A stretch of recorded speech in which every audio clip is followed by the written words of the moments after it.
CPM-ന്റെ ഒരു സഹയാത്രികരും അതുപോലെ തന്നെ മുൻ മന്ത്രിയും ഉന്നത വിദ്യാഭ്യാസ വകുപ്പ് മന്ത്രിയുമായിരുന്ന KT ജലീലിനെ നിങ്ങൾക്ക് എല്ലാവർക്കും തന്നെ അറിയാം. അപ്പോൾ അദ്ദേഹം ഇപ്പോൾ CPM-ൽ മെമ്പർഷിപ്പ് എടുക്കാൻ തീരുമാനിച്ചിരിക്കുന്നു, CPM-ന്റെ അംഗമാകാൻ തീരുമാനിച്ചിരിക്കുന്നു. ഇത് പറയുമ്പോൾ നിങ്ങൾക്ക് വലിയ അത്ഭുതം തോന്നും, രാഷ്ട്രീയം കൃത്യമായി ശ്രദ്ധിക്കുന്ന ആളുകൾക്ക്. അതിൻ്റെ പ്രധാനപ്പെട്ട കാര്യം KT ജലീൽ രാഷ്ട്രീയം തന്നെ നിർത്താനും ഇതിന് തെരഞ്ഞെടുപ്പ് ഗോതയിലേക്ക് ഇല്ല ഞാൻ എന്ന് പ്രഖ്യാപനം നടത്തിയ ഒരാളുമാണ് ഏതാണ്ട് 2-3 വർഷങ്ങൾക്ക് മുമ്പ് തന്നെ. അപ്പോൾ അതുകൊണ്ട് തന്നെ അദ്ദേഹം മണ്ഡലത്തിൽ പോലും അത്ര വലിയ ആക്റ്റീവ് ആയിരുന്നില്ല. പകരം അദ്ദേഹം ഇനി മുതൽ തെരഞ്ഞെടുപ്പിൽ മത്സരിക്കുന്നില്ല എന്നുള്ളത് വളരെ ദൃഢമായി തന്നെ നമ്മളോട് പറഞ്ഞിട്ടുള്ള ഒരാളാണ്. പക്ഷെ അതിനുശേഷം അദ്ദേഹം CPM-ന്റെ നിർബന്ധത്തിന് വഴങ്ങി ഇത്തവണ വീണ്ടും അദ്ദേഹം തവനൂരിൽ നിന്ന് മത്സരിച്ചു. പക്ഷേ അദ്ദേഹം VS ജോയിയോട് പരാജയപ്പെട്ടു എന്നുള്ളതൊരു യാഥാർത്ഥ്യമാണ്. കഴിഞ്ഞ തവണ തന്നെ അദ്ദേഹം ഫിറോസ് കുന്നുംപറമ്പിലിനോട് ജയിച്ചത് തന്നെ നിസ്സാര വോട്ടിനാണ് എന്നുള്ളത് നമുക്കറിയാം. അപ്പോൾ ഇതിൻ്റെ പ്രധാനപ്പെട്ട കാരണം ഈ KT ജലീലാണെങ്കിലും അല്ലെങ്കിൽ V അബ്ദുറഹ്മാൻ ആണെങ്കിലും അല്ലെങ്കിൽ PV അൻവർ ആണെങ്കിലും അതിനു മുമ്പ് കുറച്ച് ആളുകൾക്ക് മുമ്പ് TK ഹംസ ആണെങ്കിലും ഇത്തരത്തിൽ മലപ്പുറത്ത് മുസ്ലിം സമുദായത്തിനടക്കുള്ള ഒരു ജയിക്കാൻ കുറച്ച് ബുദ്ധിമുട്ടാണ് CPM-ന് എന്നറിയാവുന്നതുകൊണ്ട് CPM-ന്റെ മെമ്പർമാരായിട്ടുള്ള ആളുകളെയോ പാർട്ടി ചിഹ്നത്തിലൊന്നും മത്സരിപ്പിച്ചിരുന്നില്ല. നിലമ്പൂരിൽ നിന്ന് മുഹമ്മദ് അലിയൊക്കെ ജയിച്ചതിന് ശേഷം അത്തരത്തിലുള്ള പരീക്ഷണത്തിന് CPM മുതിർന്നിരുന്നില്ല, അല്ലെങ്കിൽ ജയിക്കാൻ കഴിഞ്ഞിരുന്നില്ല എന്നുള്ളതൊക്കെയാണ് യാഥാർത്ഥ്യം. അതുകൊണ്ട് തന്നെ ഇത്തരത്തിലുള്ള സ്വതന്ത്രരെ ഇറക്കിക്കൊണ്ടുള്ള പരീക്ഷണമാണ് CPM പലപ്പോഴും നടപ്പിലാക്കിയിട്ടുള്ളത്. അത് പക്ഷേ ഏറെക്കുറെ വിജയിക്കുകയും ചെയ്തിരുന്നു. അബ്ദുറഹ്മാൻ ആണെങ്കിലും PV അൻവർ ആണെങ്കിലും അതുപോലെ തന്നെ നമുക്കറിയാം KT ജലീലാണെങ്കിലും ഒക്കെ തന്നെ വിജയിച്ചിരുന്നു. KT ജലീലാണെങ്കിൽ ഒരു തവണയല്ല, അദ്ദേഹം പണ്ടെനിക്കിപ്പോഴും ഓർമ്മയുണ്ട്, അദ്ദേഹം യൂത്ത് ലീഗിൻ്റെ നേതാവായിരുന്നു. ആ യൂത്ത് ലീഗിൻ്റെ നേതാവായപ്പോൾ അദ്ദേഹം കുഞ്ഞാലിക്കുട്ടിയുമായിട്ട് ചില പ്രശ്നങ്ങളുണ്ടായതിന് ശേഷം അദ്ദേഹം ദുബായിൽ നിന്ന് എയർപോർട്ടിൽ വന്നിറങ്ങുമ്പോൾ തന്നെ വലിയ സ്വീകരണമാണ് അദ്ദേഹത്തിന് കിട്ടിയിരുന്നത്. അതിനുശേഷം അദ്ദേഹം ആ തെരഞ്ഞെടുപ്പിൽ കുറ്റിപ്പുറത്ത് നിന്ന് മത്സരിക്കുകയും അന്ന് ഐസ്ക്രീം പാർലർ കേസടക്കമുള്ള ചില കേസുകളൊക്കെ തന്നെ കുഞ്ഞാലിക്കുട്ടിക്കെതിരെ വരികയും അദ്ദേഹത്തിൻ്റെ ഇമേജ് വളരെ മോശമാവുകയും ചെയ്തതിൻ്റെ അടിസ്ഥാനത്തിൽ അദ്ദേഹം കുറ്റിപ്പുറത്ത് നിന്ന് KT ജലീലിനോട് തോറ്റിരുന്നു എന്നുള്ളതുമൊക്കെ യാഥാർത്ഥ്യമായിട്ടുള്ളൊരു കാര്യമാണ്. അപ്പോൾ അതിനുശേഷം അദ്ദേഹം 3 തവണ തവനൂരിൽ നിന്ന് വലിയ ഗംഭീരമായിട്ടുള്ള വിജയം പാർട്ടിക്ക് കരസ്ഥമാക്കി കൊടുത്തു, ഏറ്റവും ഒടുവിൽ തോറ്റെങ്കിൽ പോലും. പക്ഷേ അങ്ങനെയുള്ള ഒരാൾ അദ്ദേഹം രാഷ്ട്രീയത്തിൽ നിന്ന് തന്നെ വിരമിക്കണം, കുറച്ചുകൂടി പഠിക്കണം, കുറച്ചുകൂടി എഴുത്തിലേക്ക് കിടക്കണം, അതുപോലെ കുറേ കൂടി കാര്യങ്ങൾ വായിക്കണം, കുറേ കൂടി യാത്രകൾ പോകണം എന്നൊക്കെ പറഞ്ഞിരുന്നൊരു KT ജലീൽ ഇപ്പോൾ എന്തിനാണ് ഇത്തരത്തിലുള്ളൊരു മെമ്പർഷിപ്പ് എടുത്തത് എന്നുള്ളതാണ് ഏറ്റവും പ്രധാനപ്പെട്ട കാര്യം. അതുപോലെ തന്നെ CPM പോലും അത്തരത്തിൽ ഈ താങ്കളോടൊപ്പം പ്രവർത്തിച്ചിരുന്ന ആളുകളോടൊക്കെ തന്നെ മെമ്പർഷിപ്പ് എടുക്കാനൊന്നും ആവശ്യപ്പെട്ടിരുന്നില്ല. അപ്പോൾ ഇത് CPM കൂടി ആവശ്യപ്പെട്ടുകൊണ്ടായിരിക്കുമല്ലോ, അതെന്താണ് എന്നുള്ളത് കൂടിയാണ് ഏറ്റവും പ്രധാനപ്പെട്ട കാര്യം. ഇപ്പോൾ നമുക്കറിയാം, ഇവിടെ സെബാസ്റ്റ്യൻ പോൾ എന്ന് പറയുന്നത് എറണാകുളത്ത് നിന്ന് പലതവണ ലോക്സഭയിലേക്കും അതുപോലെ നിയമസഭയിലേക്കും ഒക്കെ മത്സരിച്ച ആളുണ്ടായിരുന്നു. അദ്ദേഹം ഇപ്പോൾ ഏതാണ്ട് ഒരു പിണറായി വിരുദ്ധനായിരിക്കുന്നു, പല CPM എതിരായിട്ടുള്ള നിലപാടുകളൊക്കെ പറഞ്ഞിരിക്കുന്നു. അദ്ദേഹത്തോട് പോലും CPM മെമ്പർഷിപ്പ് എടുക്കണമെന്ന് പറഞ്ഞിട്ടില്ല. പലപ്പോഴും ഞാനൊരിക്കൽ അദ്ദേഹത്തെ കണ്ടപ്പോൾ ചോദിച്ചിരുന്നു, എന്തുകൊണ്ടാണ് ഈ CPM സഹയാത്രികനായിട്ട് നിൽക്കുന്നത്, CPM-ൽ ചേരാത്തത് എന്തുകൊണ്ട് എന്ന് ചോദിച്ചിരുന്നു. അന്ന് അദ്ദേഹം എന്നോട് പറഞ്ഞത് അങ്ങനെ ആരും എന്നോട് ആവശ്യപ്പെട്ടിട്ടില്ല, അതുകൊണ്ടാണെന്നാണ്. അപ്പോൾ അതുകൊണ്ട് തന്നെ ഇത്തവണ എന്തുകൊണ്ടാണ് KT ജലീലിൻ്റെ കാര്യത്തിൽ ഉന്നയിച്ചത് എന്നുള്ളതാണ് ഏറ്റവും പ്രധാനപ്പെട്ട കാര്യം. അതിൻ്റെ ഏറ്റവും പ്രധാനപ്പെട്ട കാര്യം, കഴിഞ്ഞ നിയമസഭാ തെരഞ്ഞെടുപ്പിൽ വലിയ തിരിച്ചടി CPM-നുണ്ടായി. ആ തിരിച്ചടി CPM-നുണ്ടാകുന്നതിൻ്റെ കാര്യം മതന്യൂനപക്ഷങ്ങളിലെ വോട്ടുകൾ കൂടുതലായി കിട്ടാത്തതാണ്. അതിൽ തന്നെ പ്രത്യേകിച്ചും ക്രിസ്ത്യൻ മതന്യൂനപക്ഷങ്ങളിൽ അവിടെ നിൽക്കട്ടെ, അതിന് മറ്റൊരു പദ്ധതി CPM-നുണ്ട്. പക്ഷേ മുസ്ലിം മതന്യൂനപക്ഷങ്ങളെ സംബന്ധിച്ചിടത്തോളം തന്നെ അവരുടെ ഒരു 4, 5, 6% വോട്ടുകളായിരിക്കും ഇദ്ദേഹത്തിന് കിട്ടിയിട്ടുണ്ടാവും. കൂടിയ നല്ല 7% വോട്ടുകളായിരിക്കും. പക്ഷേ അവരുടെ ഒരു 27-30% വരുന്ന വോട്ടുകളിൽ ഏതാണ്ട് വളരെ ഒരു 23-25% വോട്ടുകളും തന്നെ കിട്ടിയിട്ടുള്ളത് UDF-നാണ്. അത് മുസ്ലിം ലീഗിനും കോൺഗ്രസിനും ഒക്കെ തന്നെയാണ്. അത് നമുക്ക് അവരുടെ ഒരു ചാർട്ട് എടുത്ത് പരിശോധിച്ചാൽ തന്നെ മനസ്സിലാവും. കാരണം വലിയ ഭൂരിപക്ഷത്തിനാണ് അവിടെ നിന്ന് ആളുകളൊക്കെ തന്നെ ജയിച്ചിട്ടുള്ളത്. ഇപ്പോൾ കുഞ്ഞാലിക്കുട്ടി സാഹിബൊക്കെ തന്നെ ജയിച്ചിട്ടുള്ളത് കേരളം കൊണ്ട് ഏറ്റവും വലിയ ഭൂരിപക്ഷത്തിനാണ്.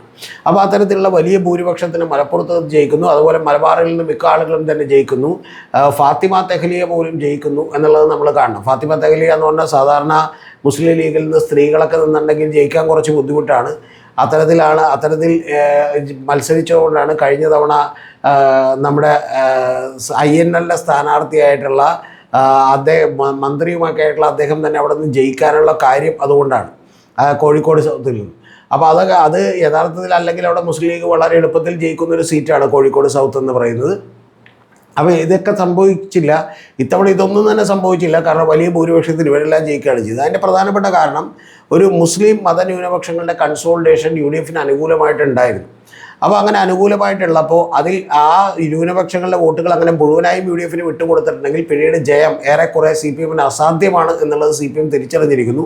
ബാക്കി മതന്യൂനപക്ഷങ്ങളെല്ലാം ചേർത്തോളം 46% വരും. ബാക്കിയുള്ള 54% വോട്ടുകളിൽ നിന്ന് മാത്രം നേടിക്കൊണ്ട് ഒരിക്കലും ഭരണത്തിലേക്ക് തിരിച്ചു വരാൻ കഴിയില്ല. കാരണം അതിൽ നിന്ന് കുറേ വോട്ടുകൾ BJP കൂടി പിടിക്കും എന്നുള്ളത് അവർ മനസ്സിലാക്കി. അപ്പോൾ പിന്നെയുള്ള ലക്ഷ്യമെന്ന് പറയുന്നത് ഈ മുസ്ലിം സമുദായത്തിനകത്തുണ്ടായ തെറ്റിദ്ധാരണകൾ മാറ്റുകയും അവരെ പാർട്ടിയുമായിട്ട് അടുപ്പിക്കുകയും ചെയ്യുക എന്നുള്ളതാണ്.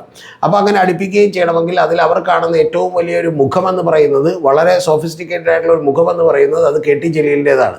KT ജലീലിനെ സംബന്ധിച്ചിടത്തോളം അദ്ദേഹത്തിന് പണ്ട് മന്ത്രിസ്ഥാനം നഷ്ടപ്പെട്ടതിൻ്റെ ഒരു ചീത്ത പേരൊക്കെയുണ്ട്. കാരണം അദ്ദേഹം KT അദീബ് എന്ന് പറയുന്ന ഒരു ബന്ധുവിനെ നിയമനം കൊടുത്തതുമായി ബന്ധപ്പെട്ടാണ് ലോകായുക്തയിൽ നിന്നൊരു വിധിയുണ്ടായത്.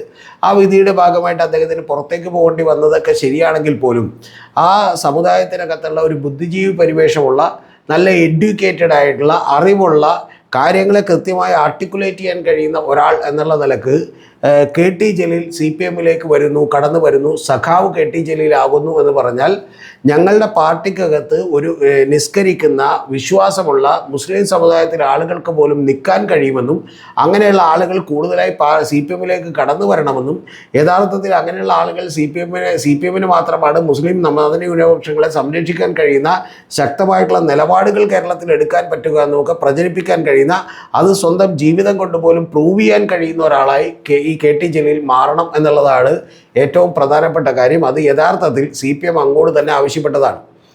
നിങ്ങളൊന്ന് ആലോചിക്കണം, പണ്ട് പിണറായി വിജയൻ കേരളത്തിൽ ഒരു കേരള യാത്ര നടത്തിയിരുന്നു ഒരു തെരഞ്ഞെടുപ്പിന് മുമ്പ്. അന്ന് യാത്ര നടത്തിയപ്പോൾ പോലും ഏറ്റവും CPMൽ നിന്നുള്ള നേതാക്കൾ മാത്രമേ ആ യാത്രയുടെ കൂടെ ഉണ്ടായുള്ളൂ. അങ്ങനെ അല്ലാത്തൊരാൾ കൂടെ ഉണ്ടായിരുന്നത് KT ജലീലാണ് എന്നുള്ളത് മറന്നു പോകരുത്. പിണറായിയുമായി വളരെ സൗഹൃദമുള്ള, അടുപ്പമുള്ള ഒരാളാണ്. പലപ്പോഴും പിണറായിയുടെ വീട്ടിൽ നിന്ന് പായസവും അദ്ദേഹത്തിൻ്റെ വീട്ടിൽ നിന്ന് പല വിഭവങ്ങളും ഒക്കെ തന്നെ ഇങ്ങോട്ടും കൊടുക്കാറുണ്ടായിരുന്നു എന്നാണ് നമ്മൾ കേട്ടിട്ടുള്ളത്. അപ്പോൾ അത്തരത്തിൽ അടുപ്പമുള്ള KT ജലീലിനോട് വളരെ കൃത്യമായി CPMും പാർട്ടിയും പ്രത്യേകിച്ച് പിണറായി അടക്കം ആവശ്യപ്പെട്ടിരിക്കുന്നു. പാർട്ടിയിലേക്ക് വരണമെന്നും പാർട്ടിയുടെ അകത്ത് മെമ്പറായി നിന്നുകൊണ്ട് തന്നെ ഇത്തരത്തിലുള്ളൊരു പദ്ധതി നടപ്പാക്കുന്നതിന് വേണ്ടി തുടക്കമിടണമെന്നുമാണ് പറഞ്ഞേക്കുന്നത്. അപ്പോൾ ആ തുടക്കമിടുന്നതിൻ്റെ ഭാഗമായിട്ടാണ് യഥാർത്ഥത്തിൽ മുസ്ലിം മതന്യൂനപക്ഷങ്ങളുടെ ആളുകളെ ജീവിതം കൊണ്ട് തന്നെ CPMനകത്ത് നിൽക്കുന്നതിന് യാതൊരു കുഴപ്പമില്ലെന്നും അവർ ഈ പറയുന്നതുപോലെ വിശ്വാസത്തെ എതിർക്കുന്നവരല്ലെന്നും വിശ്വാസികളായിട്ടുള്ള ആർക്കും നിൽക്കാമെന്നും തങ്ങളെപ്പോലെയുള്ള നിരവധി ആളുകൾ ഇതിനകത്തുണ്ടെന്നും അത് മറ്റതെല്ലാം തന്നെ ഇതിനെതിരായി നടത്തിയിട്ടുള്ള ഒരു പ്രചരണമായിരുന്നുവെന്നും BJPയും CPMുമായിട്ട് യാതൊരു ബന്ധമില്ലെന്നും ഒക്കെയുള്ള വലിയ നരേറ്റീവുകൾ, വലിയ പ്രചരണങ്ങൾ കൊടുക്കുന്നതിൻ്റെ വലിയ മിഷൻ ആണ് KT ജലീലിന് കൊടുത്തിട്ടുള്ളത്. കൂടാതെ അദ്ദേഹത്തിന് മത നേതാക്കന്മാരുമൊക്കെ ആയിട്ട് വലിയ ബന്ധങ്ങളുണ്ട്. ആ നേതാക്കന്മാരുമായിട്ടുള്ള ബന്ധങ്ങളൊക്കെ തന്നെ ഉപയോഗപ്പെടുത്തിക്കൊണ്ട് മലബാറിൽ വലിയ മാറ്റമുണ്ടാക്കാനും CPMന് ഒരു കാലത്തും CPMന് മുഴുവനായിട്ടൊന്നും വോട്ടുകൾ കിട്ടിയിട്ടില്ല. മുസ്ലിം ലീഗിനാണ് മഹാഭൂരിപക്ഷം വോട്ടുകൾ കിട്ടുക. പക്ഷേ CPMന് ചില സ്ഥലങ്ങളിലെങ്കിലും, ഇപ്പോൾ കാസർഗോഡ് അടക്കം നിരവധി സ്ഥലങ്ങളിൽ കിട്ടിക്കൊണ്ടിരുന്ന വോട്ടുകൾ തിരികെ കൊണ്ടുവരികയും ചെയ്യുക എന്ന് പറയുന്ന ഒരു ദൗത്യമാണ് KT ജലീലിനെ ഏൽപ്പിച്ചിട്ടുള്ളത്. അതുകൊണ്ടാണ് രാഷ്ട്രീയം വിടാൻ ആലോചിച്ചിരുന്ന, തെരഞ്ഞെടുപ്പിൽ മത്സരിക്കാൻ ആലോചിച്ചിട്ടില്ലാത്ത, ഇനി ഒരിക്കലും താങ്കൾ ഒരു ആക്റ്റീവ് പൊളിറ്റിക്സിലേക്ക് വരണം എന്ന് പോലും വിചാരിക്കാത്ത KT ജലീൽ ഇത്രയും കാലം മെമ്പർഷിപ്പ് എടുക്കാതിരുന്നിട്ടും ഇപ്പോൾ CPMലേക്ക് മെമ്പർഷിപ്പ് എടുത്തുകൊണ്ട് ആക്റ്റീവായി വരാൻ തോന്നിയതിൻ്റെ കാരണം ഇത്തരത്തിലുള്ള പാർട്ടിയുടെയും പിണറായി വിജയൻ്റെയും ഒക്കെ റിക്വസ്റ്റാണ്. പക്ഷേ ഈ ദൗത്യം പൂർത്തീകരിക്കാൻ അദ്ദേഹത്തിന് കഴിയുമോ ഇല്ലെന്നൊക്കെ ഉള്ളത് കാത്തിരുന്ന് കാണണം. കാരണം അതിനെതിരായിട്ടുള്ള വലിയ പ്രചരണങ്ങളൊക്കെ തന്നെ പല ഭാഗത്തും നടക്കുന്നുണ്ട്. അതിൻ്റെ ഭാഗമായിട്ട് നമുക്കറിയാം മുസ്ലിം ലീഗും മാത്രമല്ല ജമാഅത്തെ ഇസ്ലാമിയുടെ ഒക്കെ കൂടിയായിട്ടുള്ള പ്രചണ്ഡമായിട്ടുള്ള പ്രചാരണം ഇതിനെതിരെ നടന്നുകൊണ്ടിരിക്കുകയാണ്. അപ്പോൾ അതിനെതിരെ KT ജലീലിനെ പോലുള്ള ആൾ എന്ത് ചെയ്യും എന്നുള്ളത് നമ്മൾ കാത്തിരുന്ന് കാണേണ്ട ഒരു കാര്യമാണ്. KT ജലീൽ മാത്രമല്ല, എൻ്റയർ പാർട്ടി മെഷീനറിയും കൂടി അദ്ദേഹത്തെ ഇതിൽ സഹായിക്കാനുണ്ടാകും എന്നാണ് ഞാൻ വിചാരിക്കുന്നത്. കുറേയൊക്കെ തെറ്റിദ്ധാരണകൾ മാറ്റാൻ കഴിഞ്ഞാൽ പോലും വലിയ നേട്ടം അടുത്ത തെരഞ്ഞെടുപ്പിൽ ഉണ്ടാക്കാൻ CPMന് കഴിയും.